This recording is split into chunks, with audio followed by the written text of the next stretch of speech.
आज जो है कर्नल साहब, आज बहरोड में आपका दौरा रहा, इसके बारे में बताएं। बहरोड के अंदर आज हम 25 दिसंबर 2020 के दिन पूर्व सैनिक इस प्रांगण में एकत्रित हुए हैं और हमारा आने का मुख्य कारण ये है कि ये जो देश को हम बताना चाहते हैं कि जिस प्रकार से बदलते हुए भारत में बदलती हुई तस्वीर आ रही है, इसमें एक अहम भूमिका जिन पूर्वजों की रही है, गुरु गोविंद सिंह जी की रही है।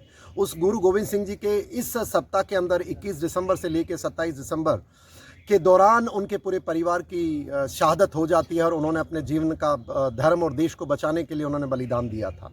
मैं यह मुद्दे को लेकर के जितने पूर्व सैनिक हैं, आज आप देख सकते हैं कि किस प्रकार से बहरोड के वासियों ने, हमारे कर्नल यादव साहब हैं जो यहाँ के पूर्व सैनिक सेवा परिषद के अध्यक्ष हैं और उनकी देखरेख में पूरा प्रोग्राम किया गया है। हमारे साथ बाकी लोग बाग भी हैं।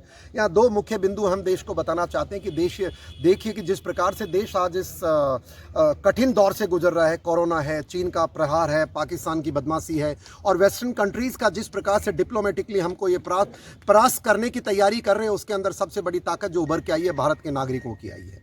इन्होंने जिस प्रकार से अभी तक पूरा जवाब दिया है इन देशद्रोही ताकतों को, मैं यही गुजारिश करना चाहूँगा कि इस सप्ताह के अंदर 21 दिसंबर से लेकर के 27 दिसंबर तक जिस प्रकार गुरु गोविंद सिंह के परिवार ने पूरा बलिदान दिया, माता गुजरी ने अपने जीवन अपना शरीर त्यागा था अपने बच्चों की कुर्बानी देख करके, मैं देश को बताना चाहूँगा इनकी कुर्बानी को भूलना नहीं है। और समय आ गया है, 26 दिसंबर कल का दिन है जिस दिन उनके दोनों पुत्रों को दीवार में चुना दिया गया था।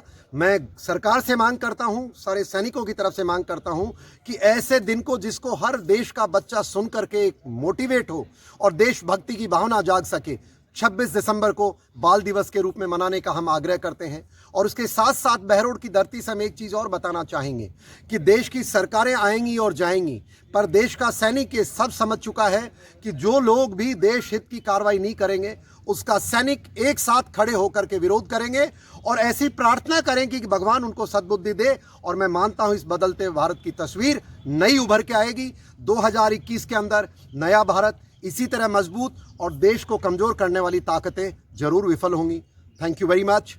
सप्ताह है ये, जो पाश्चात्य सभ्यता है वो इसको 25 दिसंबर को मैरी क्रिसमस, हैप्पी क्रिसमस करके और अपनी बिल्डिंगों को जगमग करके और रोशनी जगाते हैं, बल्कि हमारा कोई सप्ताह के अंदर दुख भरी जो है हमारी जो आत्मा है उसको संवेदना हम दें और इसको बलिदान। तो आप भी कर्नल साहब, आपका इतना बड़े लंबे समय में आपने देश की सेवा की है, पूरे सैनिक भी खड़े हैं, मैं आपकी ये भावना को बहुत अच्छे तरीके से समझ पा रहा हूं। तो आप क्या युवाओं को संदेश देना चाहेंगे? क्या समय आ गया कि बाल दिवस जो कल का दिन जैसा आपने बताया, भारत सरकार उस पर सुनवाई करे आपके विचारों की, सैनिकों की आवाज़ की?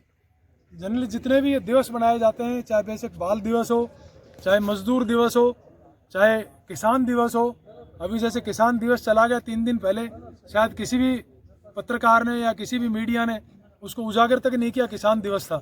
जी और जी। बाल दिवस जो है उसको, क्योंकि पहले प्रधानमंत्री थे, उनके जन्मदिन को बाल दिवस के रूप में मनाया जाता है। और बल्कि होना ये चाहिए कि जिस दिन किसी बालक ने अपने प्राण न्यौछावर किए हों देश के लिए, उसको बाल दिवस मनाना चाहिए। चलिए, आपकी बात जो सहमत हूँ इस बात से, और जो उसकी जगह पे 26 दिसंबर जो है उसको बनाया जाए। बताते हैं कल बुंदेला साहब, आप साहब अपना नाम बताएं, परिचय दें। कैप्टन राम सिंह चौहान। जी राम सिंह जी, आप बताएं साहब, आप बहरोड के अध्यक्ष। आप बहरोड के अध्यक्ष हैं। हाँ जी। और बड़ी खुशी की बात आपने प्रोग्राम किया, और आप क्या संदेश देना चाहेंगे देश को और सैनिकों की तरफ से आज पे? अभी कर्नल अशोक कुमार यादव साहब ने जो बताया है, इसी तरह से हमें जो बाल दिवस की तरह हमें ये भी बलिदान दिवस भी मनाना चाहिए। जो पीरियड जो आपने अभी बताया 21 दिसंबर से लेकर 27 दिसंबर तक, तो आप सैनिकों ने ये महसूस करते हैं कि इसको बलिदान, इसको सप्ताह मनाया जाना चाहिए? हाँ, मनाया जाना चाहिए। चलिए, तो आप मना रहे हैं तो मैं मानता हूं पूरे देश को इससे लीड लेनी पड़ेगी और ऐसा ही शायद देश स्वीकार करेगा। बहुत बहुत धन्यवाद आपका। कर्नल बुंदेला साहब, आप जयपुर से पधारे हैं, आप हैं इस परिषद के प्रदेश के महामंत्री साहब, आप क्या कहना चाहेंगे? मैं भी इस बात से सहमत हूं कि ये जो बाल दिवस है 21 दिसंबर से लेकर 27 दिसंबर तक, इसका 26 दिसंबर जिस दिन इन्होंने बलिदान दिया था, उस दिन को हम इसको बलिदान दिवस के रूप में मनाए, यही सैनिकों की तरफ से।